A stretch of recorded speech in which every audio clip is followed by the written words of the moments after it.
حضرت امام احمد بن حنبل فرماتے میں غلام خریدنے گیا،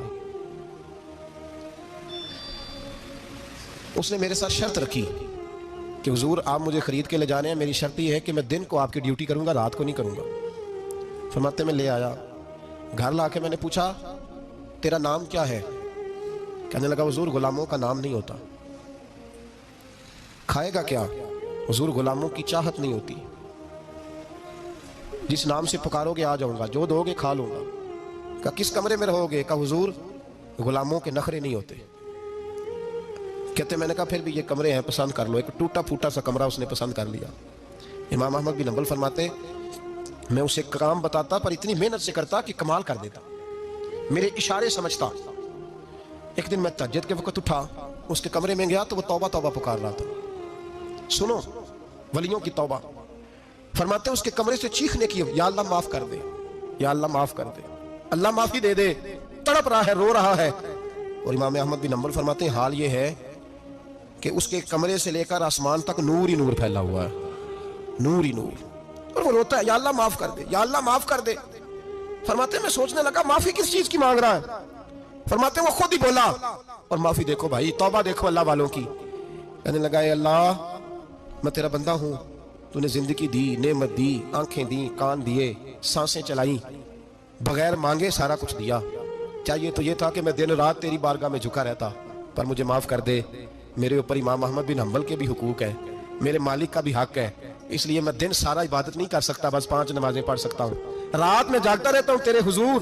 اللہ وہ جو سارا دن میں عبادت نہیں نہ کر پاتا مجھے معاف کر دے، خدایا میری غلطی معاف کر دے، اللہ مجھے بخش دے۔ اور راتی ساری کر کر زاری، نیند اکھاں تھی توندے، فجرے وہی گناہگار کا آمن، سب تو نہیں، یا اللہ چاہیے تھا میں 24 گھنٹے سجدے کرتا، بخش دے، یہ میری خطا معاف کر دے۔ ساون کی کالی راتوں میں جب بوندا باندی ہوتی ہے، وہ راتوں کو اٹھ اٹھ روتے ہیں، جب خلقت ساری سوتی ہے، اور درویش کہنے لگے رات پوے تے بے دردانو نیند پیاری آوے، درد مندانو یاد سجن دی ستے امیان جگاوے۔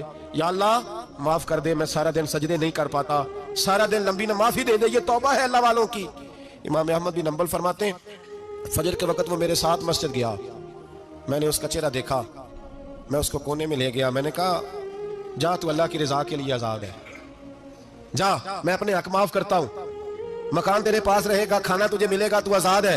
اس نے کہا حضور ہوا کیا؟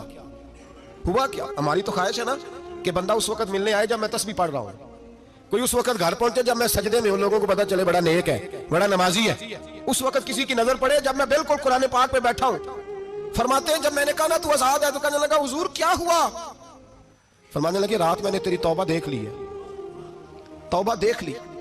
امام صاحب فرماتے ہیں وہ پھر تڑپ کے رویا، سجدے میں سر رکھا، تو نے یہ کیا عجب کیا، مجھ کو بھی فاش کر دیا، میں ہی تو ایک راز تھا سینہ کائنات میں، میں سراپا مخزن راز تھا، میں رہا تھا مدت و راز میں، یہ تیرا شوق دید کشاں کشاں مجھے بھی کھینچ لایا مجاز میں۔ اے اللہ پردہ ہی کھول دیا تو نے، یہ عبادتیں، یہ توبہ، یہ ریاضتیں، یہ تیرا میرا راز تھا، اللہ تو نے پردہ ہی کھول دیے، مہربانی کر مجھے پردہ پوشی عطا فرما، اللہ معاف کر دے، مجھے پردہ پوشی عطا کر۔ حضرت امام احمد بن حنبل فرماتے ہیں سجدے میں اس نے بلند آواز سے اللہ اکبر کہا، پھر وہ گرا، اس کی روح پرواز کر گئی، پرواز کر گئی، چلا گیا، رخصت ہو گیا۔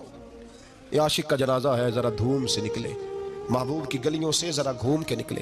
او بھائی اس بات پہ بھی توبہ ہے کہ یا اللہ میں سارا دن نفل نہیں پیے، یہ اللہ کے ولیوں کی توبہ ہے، سارا کچھ کر کر آ کے نا، سارا کچھ کر کر آ کے پھر بھی معافی، ڈیوٹیاں کر کے ساری پھر بھی معافی، یا اللہ معاف کر دے، سارا دن عبادت کر کے پھر بھی اللہ بخش دے۔ وہ نیکوکار ہونے کے باوجود توبہ کرتے ہیں، یہاں گناہگار ڈٹے ہوئے، ڈٹ گئے۔ توبہ بندے کو اللہ کے قریب کر دیتی ہے۔ ہم لوگ کہتے ہیں گناہ ہوں گے تو توبہ کریں گے نا، اور ہمارے زمانے میں تو گناہگار ہیں ہی نہیں، سارے نیکوکار ہیں، اللہ ماشاءاللہ، گناہگار ہوں گے تو توبہ کریں گے۔ کئی دفعہ نا ہمارا بھائی ناراض ہو جاتا ہے، دوست